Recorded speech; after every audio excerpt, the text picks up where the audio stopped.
अभी आप सुन रहे हैं महाकाल म्यूजिक 2 का शानदार प्रस्तुति। महाकाल म्यूजिक 2 का नए नए ऑडियो वीडियो देखने के लिए चैनल को सब्सक्राइब करें और बेल आइकन दबाएं।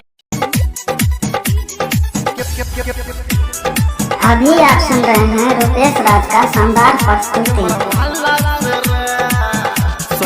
सजी हम कोई नहीं सटे जपो हमरा फोटो खींची डाला दिले नेटपो देख के बड़ा दिक्कत बाबू सजी हम कोई नहीं सटे जपो हमरा फोटो खींची डाला दिले नेटपो आइल रोहे बारात रही सखियन के साथ आइल रोहे बारात रही सखियन के साथ टाइम रोहे जोए माला के रे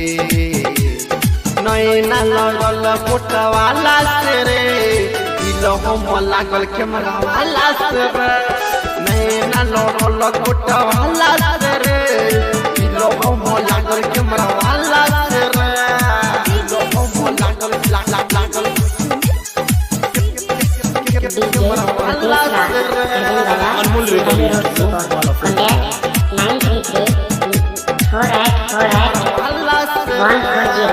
कोहिनू लगल तुही एक कभी सवारू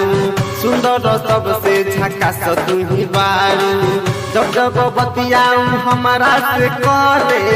सखी सुने के मन बहरी करे कोहे लगल तुही एक भी सवारू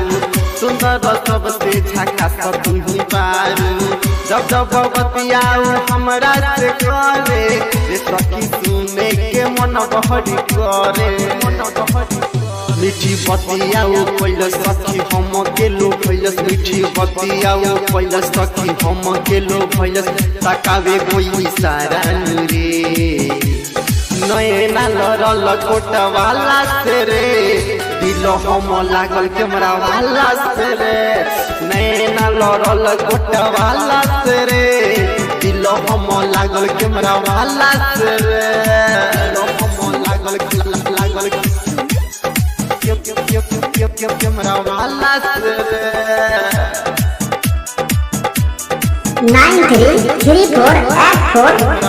9334848140 मुस्तकी मारे जैसे खिलल गुलाब रे और नयन मौला मार दिले आखरे नंबर लिख के हाथ में धरहिल